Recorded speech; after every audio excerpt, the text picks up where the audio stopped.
नमस्कार साथियों। आज मैं आपको एक सुविचार के रूप में एक छोटी सी कहानी सुनाने जा रही हूँ। क्या होता है कि एक पिता अपने पुत्र को लेकर एक बगीचे में जाता है। तो वो बालक थोड़ा सा उद्दंड रहता है। वो वहाँ पर जो भी छोटे छोटे जीव होते हैं उनको तंग करता है, पेड़ों के पत्ते डालियाँ उनको नुकसान पहुँचाता है। वहीं पे एक बड़े बुजुर्ग होते हैं, वो ये सब देख रहे होते हैं और वो उनको टोकते हैं। तो उस बच्चे का जो पिता होता है वो ये कहता है, अरे अरे चाचा जी, अभी बच्चा तो मेरा छोटा है, धीरे धीरे बड़ा होगा तो वो सब सीख जाएगा। और उसकी बच्चे की जो गलतियाँ होती हैं उनको अनदेखा कर देता है। तब वो बुजुर्ग होते हैं, वो कहते हैं, आओ बेटा, आप मेरे साथ चलो, मैं आपको कुछ दिखाना चाहता हूँ। तो वह व्यक्ति अपने पुत्र को लेकर उस बुजुर्ग के साथ चलते हैं। वहाँ पर एक क्यारी होती है और उस क्यारी में छोटे छोटे से पौधे उग रहे होते हैं, अंकुरित हो रहे होते हैं। तो वो बुजुर्ग बोलता है, बेटा आप इस पेड़ को उखाड़िए, इस जो पौधा है इसको उखाड़िए। तो वो उसको हाथ लगाता है और वो उखड़ जाता है। थोड़े आगे चलते हैं, उससे थोड़ा सा बड़ा जो पौधा होता है उसको देखकर बोलते हैं, अब इस पौधे को उखाड़ दीजिए। तो वो पौधा भी बहुत आसानी से उखड़ जाता है। थोड़े आगे चलते हैं, उससे थोड़ा और बड़ा पौधा होता है, बोलते हैं, आप इस पौधे को भी उखाड़ दीजिए। वो पौधा भी बहुत ही आसानी से उखड़ जाता है। थोड़े आगे और चलते हैं तो एक पौधा होता है जिसकी जड़ें थोड़ी सी ज़मीन में बड़ी हो जाती हैं, उसमें थोड़ा सा तना हल्का सा मोटा हो जाता है और थोड़ी सी शाखाएं बढ़ जाती हैं। वो बुजुर्ग बोलते हैं कि बेटा आप इस पौधे को उखाड़िए। तो हल्का सा जोर लगाने पर वो पौधा आसानी से उखड़ जाता है। थोड़ा और आगे चलते हैं, आगे थोड़ा सा और बड़ा पौधा होता है जिसकी जड़ें थोड़ी सी गहरी हो जाती हैं, तना थोड़ा सा मोटा हो जाता है और उसकी जो शाखाएं होती हैं वो भी थोड़ी सी बड़ी और पत्ते ज़्यादा हो जाती हैं। तो बोलते हैं, अब आप इस पौधे को उखाड़िए। अब वो व्यक्ति जब उस पौधे को उखाड़ता है तो क्या होता है कि उसे थोड़ा सा श्रम और समय अधिक लगता है और वो उसको उखाड़ देता है।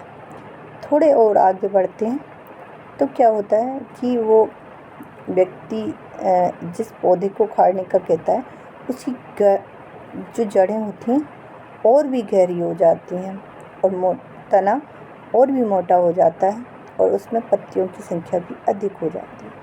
अब बोलते हैं, बच्चे आप इस पौधे को उखाड़िए। उसका आकार भी बड़ा था। तो वो बहुत ज़ोर लगाता है, पसीना पसीना हो जाता है और उसे समय भी अधिक लगता है और बहुत मशक्क़त करने के बाद वो पौधा उखड़ भी जाता है। थोड़ा और आगे चलते हैं, पेड़ काफ़ी बड़ा होता है, उसकी जड़ें काफ़ी गहरी हो चुकी होती हैं, तना काफ़ी मोटा हो चुका होता है और पौधा पेड़ बन जाता है। तब वह व्यक्ति बोलता है कि बेटा अब आप इस पेड़ को उखाड़िए। वह व्यक्ति बोलता है, इस बड़े पेड़ को उखाड़ना असंभव है, लेकिन फिर भी मैं कोशिश करके देखता हूँ। जब वो कोशिश करता है, काफ़ी मशक्क़त करता है, लेकिन वो उसको हिला भी नहीं पाता। तो वह व्यक्ति कहता है, अच्छा बच्चे चलो। और चलते चलते उससे बोलता है कि बेटा, जब मैंने आपसे कहा छोटा सा पौधा है उसको उखाड़ो तो आपने फटाक से उसको उखाड़ दिया।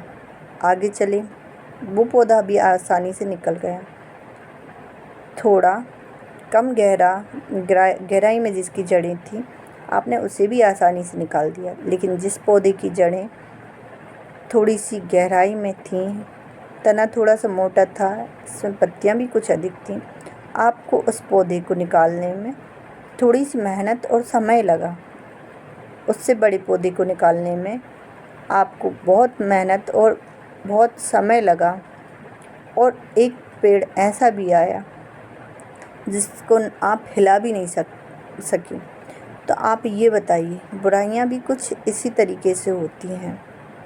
बच्चे चाहे छोटा हो या हम बड़े हों, जब कभी भी गलती करते हैं और हम ये सोचते हैं कि आज नहीं, हम अपनी गलती को कल सुधार लेंगे, तो हम अपनी गलतियों को कभी नहीं सुधार पाते और धीरे धीरे हम उन गलतियों को अपनी आदत में शामिल कर लेते हैं और वो आदतें आगे चल के हमारे लिए समस्या के रूप में खड़ी हो जाती हैं।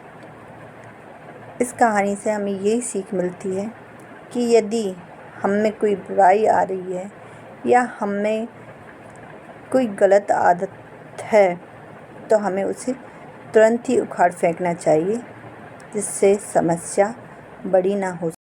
इसलिए जब कभी हमें लगे कि हमारे अंदर गलत आदतों का आना शुरू हो गया है या हम कोई ऐसी गलती कर रहे हैं जो आगे चल के सभी के लिए एक बहुत बड़ी समस्या बन सकती है, जिसे हमारे जीवन से उखाड़ फेंकना असंभव है, तो ऐसी बुराइयों को, ऐसी गलतियों को हमें अपने अंदर पनपने नहीं देना चाहिए। हमें उसे तुरंत ही जड़ से उखाड़ फेंकना चाहिए, जो हमारे लिए और किसी और के लिए एक बड़ी समस्या ना बन पाए। धन्यवाद।